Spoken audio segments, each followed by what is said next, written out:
KGF 2 ನ beet ಮಾಡುತ್ತೆ ಆ ತರ ಒಳ್ಳೆ ಸಿನಿಮಾ ಸಕ್ಕ ಸಿನಿಮಾ ಅಂತ ಮೇಕಿಂಗ್ ನೋಡ್ಬಿಟ್ಟು ಎಲ್ಲ ನಾನು ಬಂದು ನಮ್ಮ ಫ್ರೆಂಡ್ಸ್ಗೆಲ್ಲ ಹೇಳ್ತಿದ್ದೆ. ಅದ್ ರಿಸಲ್ಟ್ ನೋಡಿದ್ರಲ್ಲ ಹೆಂಗೈತೆ ಅಂತ. ಅದ್ ನೋಡಿ ಕಬ್ಜಾ ಅಂತ ಗೇಲಿ ಮಾಡ್ತಿದ್ರು. ಆ ಕಬ್ಜಾ ಅನ್ಕೊಂಡೆ ಇಟ್ಕೊಂಡ್ಬಿಟ್ಟೆ. ಶೂಟಿಂಗ್ ಅಲ್ಲಿ ಕರೆಕ್ಟ್ ಟೈಮಲ್ಲಿ ಕಬ್ಜಾ ಬಾರೋ ಕಬ್ಜಾ ಬಾರೋ ಅಲ್ಲ ಅಂತ ಹೇಳಿ ನನಗೂ ನನ್ನ ಹೆಸರು ಮರ್ತೋಗ್ಬಿಡ್ತು. ಓಕೆ ಚೆನ್ನಾಗೈತಲ್ಲ ಒಂಥರ ಹೆಸರು ಕಬ್ಜಾ ಅಂತ ಹೇಳಿ ಅದನ್ನ ಇಟ್ಕೊಂಡ್ಬಿಟ್ಟೆ. ಇಂಜಿನಿಯರಿಂಗ್ ಸ್ಟೂಡೆಂಟ್, ಇಂಜಿನಿಯರಿಂಗ್ ಡ್ರಾಪ್ ಮಾಡಿ ಬೆಂಗಳೂರು ಬಂದಿತ್ತು ಸರ್ ನಾನು. ಬರೋ ಟೈಮಲ್ಲೇ ಫಿಕ್ಸ್ ಆಗಿದ್ದೆ ನಾನು ಇಂಜಿನಿಯರಿಂಗ್ ಡ್ರಾಪ್ ಮಾಡಬೇಕು ಅಂದ್ರೆ ನಂಗೆ ಫ್ರೀ ಸೀಟ್ ಸಿಕ್ಕಿತ್ತು ಸರ್ ಅದು.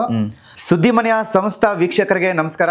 ವೀಕ್ಷಕರೇ, ಇತ್ತೀಚಿನ ಡಿಜಿಟಲ್ ಯುಗದಲ್ಲಿ ಸಿಕ್ಕಾಪಟ್ಟೆ ಜನ ಹೆಸರು ಮಾಡ್ತಾರೆ, ಆದರೆ ಕೆಲವಷ್ಟೇ ಜನ ಶಾಶ್ವತವಾಗಿ ಉಳ್ಕೊಳ್ತಾರೆ. ಹಾಗೇನೆ ಇತ್ತೀಚಿನ ದಿನಗಳಲ್ಲಿ RCB ಇದೆಲ್ಲ ಈ ಥರ ಒಂದು ಸಮಯ ಅಂತ ತಗೊಂಡ್ರೆ ತುಂಬ ಹೆಸರು ಮಾಡಿದವ್ರು ಅಂದರೆ ಅದು ಕಬ್ಜಾ ಶರಣ್. ಸೊ ಇತ್ತೀಚೆಗೆ ಕೂಡ ಅವರ ಒಂದು ಲೈಫಲ್ಲಿ ಚಿಕ್ಕದಾಗ ಏನೋ ಒಂದು ಇನ್ಸಿಡೆಂಟ್ ಆಗುತ್ತೆ. ಸೊ ಇದೆಲ್ಲ ವಿಚಾರಗಳನ್ನು ಮಾತಾಡ್ಲಿಕ್ಕೆ ಇವತ್ತು ಸ್ವತಃ ಶರಣ್ ಅವರು ನಮ್ಮ ಜೊತೆ ಇದ್ದಾರೆ. ಅವ್ರನ್ನ ಸ್ವಾಗತ ಮಾಡೋಣ. ಕಬ್ಜಾ ಶರಣ್, ಹೇಗಿದ್ದೀರಿ? ಸರ್ ಆರಾಮಾಗಿದ್ದೀನಿ ಸರ್, ನೀವು? ಸೂಪರ್ ಆಗಿದ್ದೀನಿ.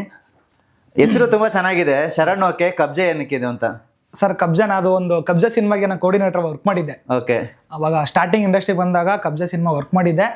ಅದಕ್ಕೆ ಅದು ಕಬ್ಜಾ ನಾನು KGF 2 ನ ಬೀಟ್ ಮಾಡುತ್ತೆ ಆ ತರ ಒಳ್ಳೆ ಸಿನಿಮಾ ಸಕ್ಕ ಸಿನಿಮಾ ಅಂತ ಮೇಕಿಂಗ್ ನೋಡ್ಬಿಟ್ಟು ಎಲ್ಲ ನಾನು ಬಂದು ನಮ್ಮ ಫ್ರೆಂಡ್ಸ್ಗೆಲ್ಲ ಹೇಳ್ತಿದ್ದೆ. ಅದ್ ರಿಸಲ್ಟ್ ನೋಡಿದ್ರಲ್ಲ ಹೆಂಗೈತೆ ಅಂತ. ಅದ್ ನೋಡಿ ಕಬ್ಜಾ ಅಂತ ಗೇಲಿ ಮಾಡ್ತಿದ್ರು. ಆ ಕಬ್ಜಾ ಅನ್ಕೊಂಡೆ ಇಟ್ಕೊಂಡ್ಬಿಟ್ಟೆ. ಅದ್ರ ರಿಸಲ್ಟ್ ನಂತರ ಅದು ಕಬ್ಜಾ ಅಂತ ನಿಮ್ಗೆ ಕ್ಯಾರಿ ಆಯ್ತಾ? ಹೌದು ಸರ್. ಆ ಸಿನಿಮಾ ಬಂದ್ಮೇಲೆ ಸಿನಿಮಾ ನಮ್ಮ ಫ್ರೆಂಡ್ಸ್ ಎಲ್ಲ ನೋಡಿದ್ಮೇಲೆ ನಾವು 40 ಜನ ಕರ್ಕೊಂಡು ಹೋಗಿದ್ದೆ ಸಿನಿಮಾಗೆ. ಓ ಬಿಡಪ್ಪ ನೀನು ಹಂಗೆ ಕಬ್ಜಾ ಅನ್ಕೊಂಡು ಅದೊಂದು ಇದ್ ಮಾಡ್ತಾ ಹಂಗೆ ಫ್ರೆಂಡ್ಸ್ ಎಲ್ಲ ನಿಮಗೆ ನಿಕ್ ನೇಮ್ ಇದ್ ಮಾಡ್ಬಿಟ್ರು. ಹೌದು. ನಮ್ ಸುಧಾ ನೋಡಿರ್ತೀರಾ? ಸುಧಾಕರ್ ಗೌಡ, ನಮ್ಮ ಸುಧಾಕರ್ ಗೌಡ, ಇವ್ರು ಅಮೃತಾಂಜನ್ ಟೀಮ್. ಓಕೆ. ಅಮೃತಾಂಜನ್ಗೆ ನಾನು ಡೈರೆಕ್ಷನ್ ಡಿಪಾರ್ಟ್ಮೆಂಟ್ ಅಲ್ಲಿ ವರ್ಕ್ ಮಾಡ್ತಿದ್ದೆ. ಅವಾಗ ಎಲ್ರು ನಮ್ಮ ಡೈರೆಕ್ಟರ್ ಪ್ರತಿಯೊಬ್ರು ಎಲ್ಲ ಸೇರ್ಬಿಟ್ಟೆ ಕಬ್ಜಾ ಅಂತ ಹೆಸರು ಇಟ್ಬಿಟ್ರು. ಅವರೇ ರೂಢಿ ಹಾಕಿದ್ದೆ ಎಲ್ಲಾನು. ಶೂಟಿಂಗ್ ಅಲ್ಲಿ ಕರೆಕ್ಟ್ ಟೈಮಲ್ಲಿ ಕಬ್ಜಾ ಬಾರೋ ಕಬ್ಜಾ ಬಾರೋ ಅಲ್ಲ ಅಂತ ಹೇಳಿ ನನಗೂ ನನ್ನ ಹೆಸರು ಮರ್ತೋಗ್ಬಿಡ್ತು. ಓಕೆ ಚೆನ್ನಾಗೈತಲ್ಲ ಒಂಥರ ಹೆಸರು ಕಬ್ಜಾ ಅಂತ ಹೇಳಿ ಅದನ್ನ ಇಟ್ಕೊಂಡ್ಬಿಟ್ಟೆ.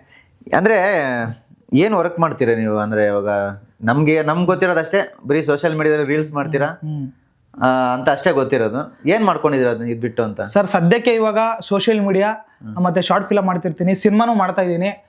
ಕಂಪ್ಲೀಟ್ ಆಗಿ ಸೋಷಿಯಲ್ ಮೀಡಿಯಾ ಇದೇ ಜಗತ್ತು, ಬಣ್ಣದ ಜಗತ್ತಲ್ಲೇ ಬದುಕ್ತಾ ಇದ್ದೀನಿ. ಇದಕ್ ಬಿಟ್ಟು ಬೇರೆ ಏನು ಮಾಡ್ತಿಲ್ಲ. ಬಣ್ಣದ ಜಗತ್ತನ್ನೇ ಆರಿಸ್ಕೊಂಡಿರೋರ ನೀವು ಹೇಗೆ? ಖಂಡಿತ. ಅಂದ್ರೆ ನಾನು ಇಂಜಿನಿಯರಿಂಗ್ ಸ್ಟೂಡೆಂಟ್, ಇಂಜಿನಿಯರಿಂಗ್ ಡ್ರಾಪ್ ಮಾಡಿ ಬೆಂಗಳೂರು ಬಂದಿತ್ತು ಸರ್ ನಾನು. ಬರೋ ಟೈಮಲ್ಲೇ ಫಿಕ್ಸ್ ಆಗಿದ್ದೆ ನಾನು ಇಂಜಿನಿಯರಿಂಗ್ ಡ್ರಾಪ್ ಮಾಡಬೇಕು ಅಂದ್ರೆ ನಂಗೆ ಫ್ರೀ ಸೀಟ್ ಸಿಕ್ಕಿತ್ತು ಸರ್ ಅದು. ಗೌರ್ಮೆಂಟ್ ಸೀಟ್ ಸಿಕ್ಕಿದ್ದಾಗ ಒಂದ್ ವರ್ಷ ಕಲಿಯೋ ಟೈಮಲ್ಲೂ ನಂಗೆ ಅದು ಕಲಿಯಕ್ ಆಗ್ತಿರ್ಲಿಲ್ಲ. ಡೈಲಿ ನೆನಪಾಗೋದು ನಂದೇನೋ ಕನಸು, ನಂದು ಡೈರೆಕ್ಷನ್ ಮಾಡ್ಬೇಕು ಅಂತ ಕನಸಿತ್ತು. ಯಾಕೆ ಇಲ್ಲಿ ಬಂದು ನಾನು ಇದ್ ಮಾಡ್ತಾ ಇದ್ದೀನಿ, ಇರೋದು ಒಂದೇ ಲೈಫ್ ಅಲ್ಲ, ಹಾಳು ಮಾಡ್ಕೋತಾ ಇದ್ದೀನಿ ಎಲ್ಲಾನು ಅಂತ ಹೇಳ್ಬಿಟ್ಟು ಅದೇ ಮಾಮೂಲಿ ಎಲ್ಲ ಮನೇಲೆಲ್ಲ ಒಪ್ಪಿಸ್ಬಿಟ್ಟು ದಯವಿಟ್ಟು ಈ ತರ ಆಗಲ್ಲ ನನ್ನ ಕೈಲಿ, ನೀವು ಏನೇ ಮಾಡಿದ್ರು ಫೋರ್ಸ್ ಮಾಡಿದ್ರು ಓದಕ್ಕಾಗಲ್ಲ ಅಂತ ಹೇಳ್ಬಿಟ್ಟು PDA ಕಾಲೇಜು ಗುಲ್ಬರ್ಗದಲ್ಲಿ ಅಂತದ್ದು ಕಾಲೇಜು ಡ್ರಾಪ್ ಔಟ್ ಮಾಡಿ 1 ವರ್ಷ ಟ್ರೈನ್ ಹತ್ಬಿಟ್ಟು ಸೀದಾ ಬೆಂಗಳೂರಿಗೆ ಬಂದ್ಬಿಟ್ಟೆ.